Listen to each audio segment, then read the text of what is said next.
Better Together podcast. And welcome to the Better Together podcast from the Fuquay-Varina Chamber of Commerce. We're recording today from the Dashmore Conference Room and Studio, sponsored actually by our guest for today, Rescued WOOD Rehab. The Better Together podcast highlights local businesses each week within the Fuquay-Varina community, specifically within the Chamber of Commerce. And we continue to promote these amazing businesses.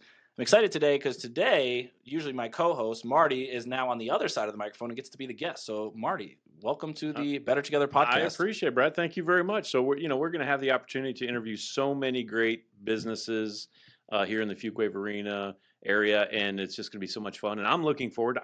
I'm excited to take some of these questions instead of give them all the time. So it's fun because as we were designing the podcast and coming up with the questions, you were very instrumental in that. So now you get a taste of your own medicine to answer some of those questions you created. And so Marty Woodward, you are the owner of Rescued WOOD Rehab here in Fuquay-Varina. How long have you been the owner of Rescued WOOD Rehab? So we started Rescue WOOD Rehab 6 years ago in 2019. I spent over 30 years in the corporate world in operations and training and development. Spent a lot of my time on an airplane traveling the entire country, and decided I needed to do something different. I was tired of living in hotels and that kind of thing. And woodworking has always been a passion of mine, and I've done it all my life.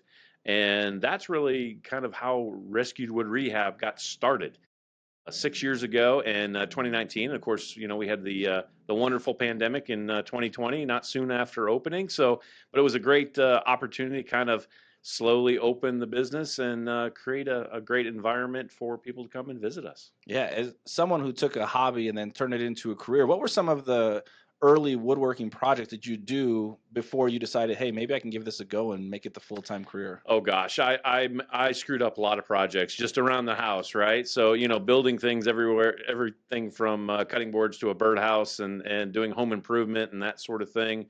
So I got to mess up a dresser for my daughter and a bookshelf for my son. Over the years, and then, of course, I did a lot as a kid, and credit my parents for allowing me to use all the tools in the 70s. When we could use all the tools with no guards and all that kind of stuff. But you learn very quickly how to use your hands and be creative. And so when you went through that process of learning as a youngster and then messing up and finding your rhythm, what was that process like of going from hobby to starting now to think about this as potentially a career and a big transition? Somebody going from the corporate world now to an entrepreneur, it's a big change. Yeah, I think you have to recognize that you're going to make mistakes, and you're going to make mistakes in business. You're going to make mistakes in a project, and it was a transition where, remember, this is fun. Remember, this is fun. And I think we have to do that in any, career or business that we're in. Is, what? It's not the end of the day if that piece of wood cracks. It does. And it's okay. And just, you move forward. Yeah. And I love that perspective. I imagine that will be a theme as we continue to learn a little bit more. As you look at your business, Rescued WOOD Rehab, what are some of the main tenets or key things you're working on for your clients? Because I know there's a lot of different woodworkers out there, a lot of folks who build and create different items. So what are some of the things that you have found that to be sort of your hallmarks over the years, or what you help clients work on? Yeah, so we do anything custom, anything from simply selling you a piece of wood to completing a full project for you, or anything in between. One of the kind of staple things that we do is building tables and shelves and countertops and the small little things that people need in their home, whether that's an entry table or maybe even a bench or a stool or those kind of things. Every project's different, so it's hard to say yes.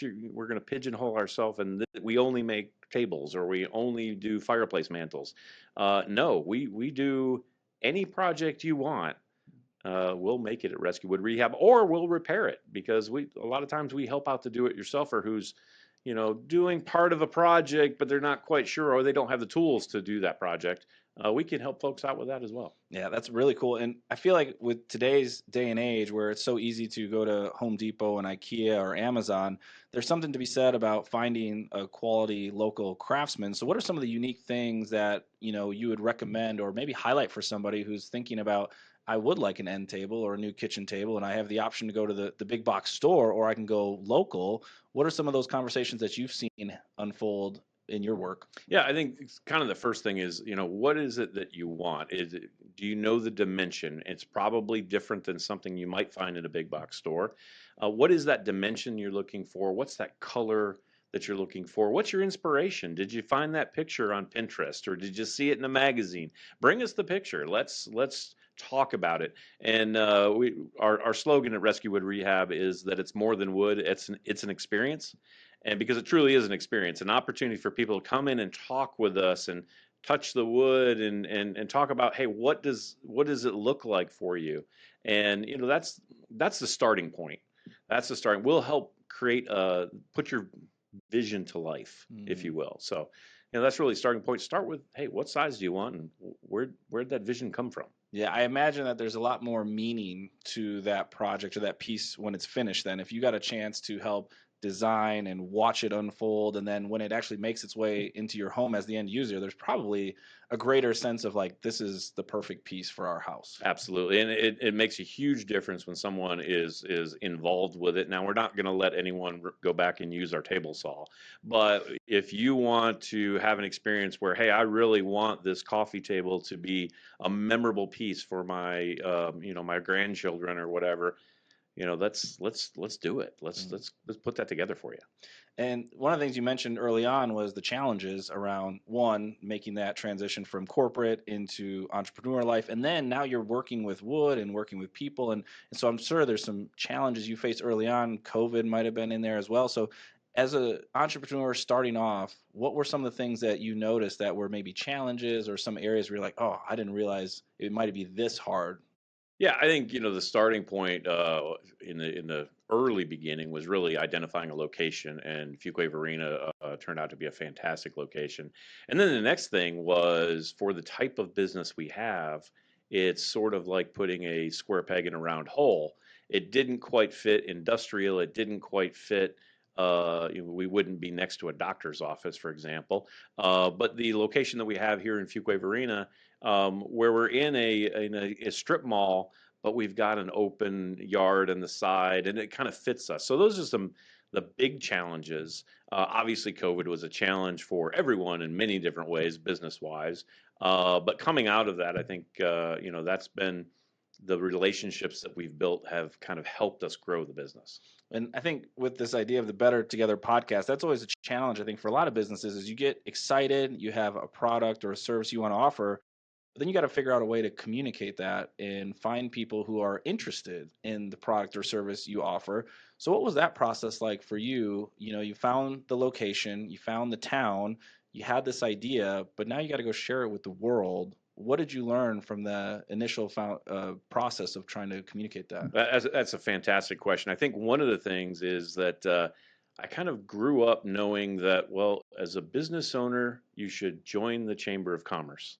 And we joined the Chamber of Commerce and have been very active since 2019.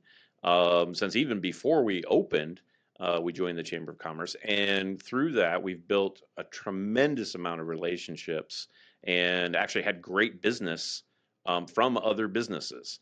And they've offered services to us, and we've purchased their services, and we've offered services to other businesses. That's been a great way to do that. Obviously, social media. We have a very strong social media presence on Facebook and Instagram. Look us up, Rescued Wood Rehab. And, we do some fun videos and, silly things. And I think the biggest promoter of our business has actually been our shop dog. Bud was the original shop dog, and Bud was well known in Fuquay-Varina. He passed last October, and I think a lot of people really missed him, and I certainly did and do. But now we have a new shop dog. We have Amber, and she is our new client relations liaison, and she's doing a tremendous job. We're going to have to interview her one day. I'm sure she will offer a specific insight on what's so great. And I think the shop dog, it's a real thing, but it's also a metaphor for like, don't take yourself so seriously. And if you can take your dog to work and have fun and still make a little bit of money, I think you're doing okay. Yeah, absolutely. And I think whether it's Bud or Amber, anytime a client walks in the door and sees a friendly, furry face, all of a sudden puts them a little bit more at ease, and I think allows that conversation to flow a little bit more freely. Oh, no, no doubt, no doubt.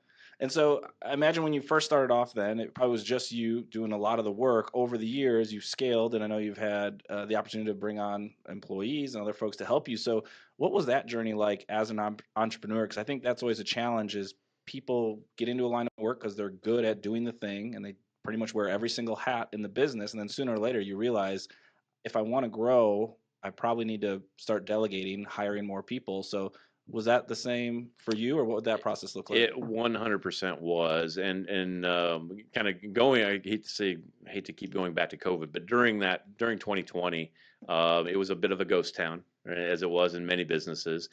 But as we began to see people starting to work on their homes during that time, because everybody was staying home, everyone all of a sudden needed a desk, and they needed shelves, and so we got busier and busier. And there were a group of local woodworkers that I had connected with, and they would come to the shop and hang out because we were the only place open. And eventually, I just said, "Hey, I got to hire you." They would hang out and get in my way, and I said, "You know what, Keith, you're hired." And what? You're going to pay me? Yes, but you still have to come to work. That kind of thing. And so Keith Veronese was the first employee who was the first full time really key employee for me, and he has done a great job. We call him the master craftsman, and he's kind of been that rock. And then I brought on Dylan Delgado, and he was another person who he would hang out at the shop and come buy some wood once in a while, and I couldn't get rid of him, and so we hired him as well. So and we've done a tremendous job of just hiring really good people who were just had an interest. And I think that's the key is one of the best pieces of business advice that I've ever gotten is to surround yourself with good people. And we actually have a sign up in the shop that says, "Surround yourself with people who will leap out of the dugout should you ever charge the mound." And I've charged the mound a few times, and they've had my back and done a fantastic job, and I really appreciate that. Yeah, I think the community and the people you surround yourself with do so much in terms of not just interacting with the customers and the brand and pushing it forward, but continuing to figure out ways to grow and evolve and help you get bigger than what maybe even you imagine. And hiring good people and then teaching them the skills on the back end sounds like something that has served you really well You, over the you know, years. and I'll add to that and say that the greatest part to hiring really good people is that they end up teaching me much more than I can ever teach them. There's small nuggets that I can share, but if you recognize that you're just because you're the business owner, you're not supposed to be the expert on everything. You hire the people who have the expertise, or help you figure it out because not every problem has a perfect solution, and sometimes there's many ways to accomplish something. Yeah, I've heard that shared as well, and I think that highlights it. Of you don't want to be the smartest person in the room. You want to be surrounding yourself with folks who are going to help you to grow and push the business and push you forward. And so finding great talent to do that can be super helpful. And I imagine there's a lot of other lessons you've learned over the last number of years. What are some other ones that maybe come top of mind for you that have helped you to grow and be successful over the last 6 years here? Yeah, I think as a business owner, anyone who's getting started, I would say that if you just look at every day as a win or a loss, then you don't see the bigger picture. Yes, you have to look at your business numbers, right? I think any good business person has to look at their numbers. Yes, you do tend to look at them on a daily basis, but I think looking more broadly in terms of weekly, monthly, annually, you get a better picture of what your business is all about. And there are going to be good days and there are going to be bad days. Get through the bad days, and the lowest of the low, well, there's no place but up, right? So just don't focus on just those bad days. Focus on where you want to go, and just keep going. Just keep going. It's going to work out if you do all the right things and stick to your guns and just do a good job and be a good person in the Yeah. community.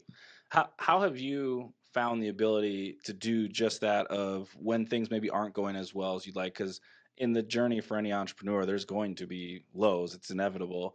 And it can be really challenging not to get so bogged down and weighed down by them that it keeps you from continuing to push forward, find new solutions, figure a way out. So, is there any strategies or things you've done when there have been some bad days or maybe a bad month and you've found a way to navigate that and still keep showing up? Sure. I think as any business owner, sometimes you have to make hard decisions. You have to, maybe cut back this expense or change your strategy around, what you're going to purchase in the next month or whatever.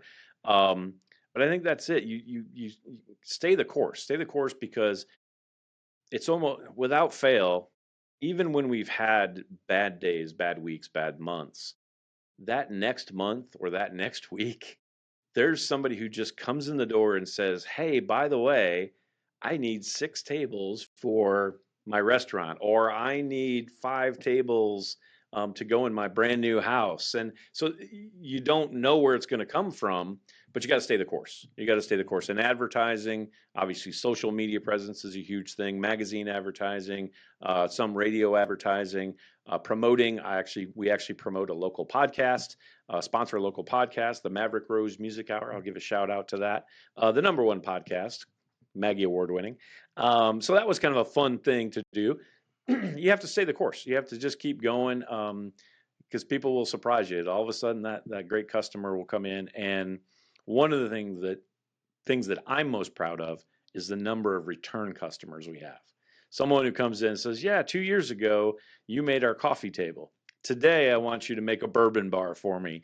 Those are good feelings when a customer trusts you to come back to your shop because they want another piece from you, and that's a huge thing. Yeah, soaking in the successes because you know it'll help carry you through some of those tough times certainly will be helpful for an entrepreneur. And as an entrepreneur, you've been at it for 6 years. I'm sure there's things that still get you excited, things you're looking forward to, whether it's upcoming projects or things that you're excited to do with the business. Are there things that come to mind for you of either where you're looking to take Rescued Wood Rehab or things coming up that get you fired up? I'm actually super excited about well, every day. Every day is different. That's why I opened the business. Um, some of the things that are happening is we're actually relaunching classes in our shop. We get so much interest. People like, "Hey, how do I learn how to do this? Do you offer classes?" And if you go to our website, rwrnc.com,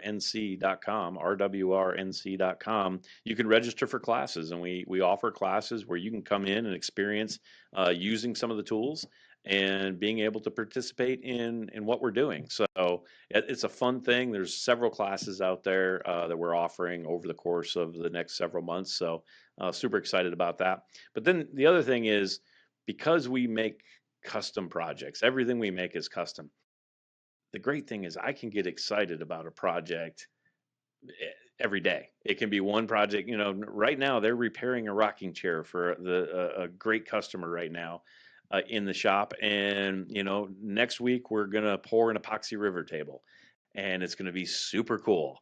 And so there's things to get excited about every day in our shop, and that's why it's a fun experience just to come in and visit us, even if you're not looking for a project. Yeah, I can only imagine. I think I might have to sign up for one of those classes. My wife thinks I'm not the handiest. I rely on YouTube for just about everything. It gets me far enough, but it would be helpful to understand a little bit more how to use some of the tools and build some cool projects, like you said. Would love to have you. Like you mentioned, some cool projects, a lot of things you've done. Is there anything that either stands out or just a project that really maybe caught you off guard of how cool it turned out, or something that was like, oh, this was like a really hang my hat on this type of project because of the way it turned out and because of the way the client either received it, or anything comes to mind for you with that? Well, I would say that we've done some amazing, really large scale projects. The 12-foot table that's 5 foot wide, and we've done the amazing epoxy river tables and the huge conference tables, and we've done some fantastic signs, including the one right here behind me. But the projects that mean the most are the sentimental projects. And when people bring in a piece of wood, or maybe it's a piece of furniture that belonged to someone in their family, and it has a sentiment to them, and they want to preserve it or turn it into something different or make sure it gets used. The sentimental wood is probably the most special because it means so much to that person. Hey, this board came off of grandpa's barn. What can we turn it into? Maybe it's 5 breadboards for the siblings in the family, or this was my grandparents' bedroom suit. It's too big for us. What can we turn it into? We could really turn that into an awesome entry bench. Or it's the sentimental things like that that probably mean the most. And they're not necessarily the most expensive. By far, they're not. But they're the most sentimental, because if it's sentimental to our customer, it becomes sentimental to us. Yeah, I can see and hear the passion around that, which gets you excited to want to get involved with that of, hey, are there ways we can create cool, memorable, meaningful pieces that can be handed down for generations, especially when it comes to wood. So that's really, really cool to hear. So we always enjoy doing a few fun, kind of quick hitter type questions for our guests on here. And so, one, with it being the Better Together podcast, you mentioned connecting with a lot of businesses. Are there any places that either you frequent or some of your favorite places to stop by here in Fuquay-Varina? So we actually have at the shop, we have a lunch cube. It's the lunch decision cube, and we have local restaurants all around the cube, and we roll this dice to decide where we're going to eat lunch that day. So I'm not going to call out any specific. Well, maybe I will. The hero spot, the Euro spot, is fantastic here. We go to Zaxby's. Zaxby's is another great chamber member. And then I would be remiss if I didn't mention my friends across the street from us, Abbey Road, Fuquay-Varina, the Eggman with A1 sauce and onion rings. Fantastic. So there's some great local spots, for lunch and dinner and all those other things. And there's also great places to go here locally.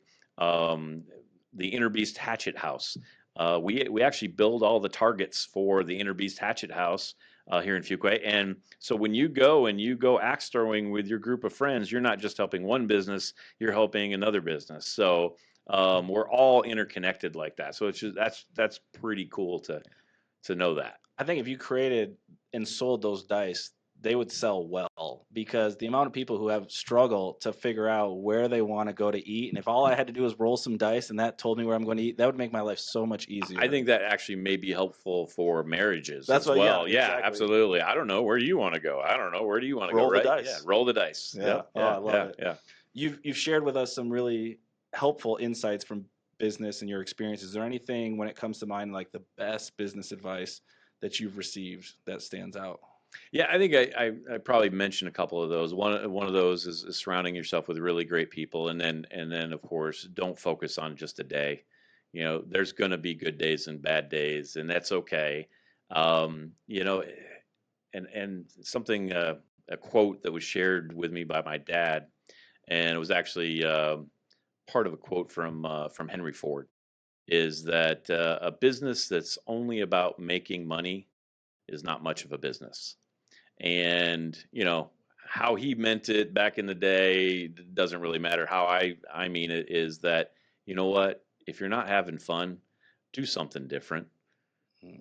I like that. And I think that resonates with a lot of folks of thinking about the jobs you're in, thinking about the way you're living your life. Hey, are we having fun? Are we able to do the things that I want to do? So I really like that. One more is there anything that you would say is either surprising or might catch people off guard about your business? Yeah, I think people actually are always surprised when they come in the shop because they say, "Wow, I've never seen anything quite like this. I didn't know what to expect out of Rescued Wood Rehab." And they walk in, and there's a great smell and I mean in a good way. There's a great smell in our shop, and it's often recognized by guests coming into our shop. Wow, this smells great, and it takes them back to a memory of their uncle had a wood shop or their grandfather had a wood shop, or I remember shop in high school or in middle school. And I think that's the thing. Get surprised by coming to visit me, because the surprising part is you'll be surprised. Yeah. And I think that ties in really well that you are local here to Fuquay-Varina. So for folks who are interested in coming to visit the shop or just to get connected with you, you mentioned the website as well. What are the best ways for folks to connect with you and your business? Well, number one, of course, is come visit me. We're at 718 North Main Street in Fuquay-Varina in the Fuquay-Varina Shopping Center. And we're on the opposite side of Guardian Angel, opposite end of a shopping center. And then the other ways, our website, rwrnc.com, and then Facebook and Instagram are also fantastic ways to connect with us and watch, what fun things and silly things that we're doing in the shop. And it's kind of cool when somebody from 3 states away comes to visit and says, I follow you on Facebook. I know who you are. And yeah, that's kind of fun to be recognized. Yeah. Well, this has been super fun to get to know you and your business more, and I'm excited to continue to host the podcast together, the Better Together podcast. So, Marty, thanks so much as the owner of Rescued Wood Rehab for being a guest, sharing your passion and your insights and some of the learnings you've had over the years, and excited to continue to ask guests to do some of the same and share some of their insights. I look forward to being a host with you on the Better Together podcast. And I am Marty. And I'm Brad. And we are Better Together. We're better together. It's a weekly podcast. We're better together. You should know that there's more in the dash. We're better together. Fuquay-Varina, Chamber of Commerce. We're better together podcast.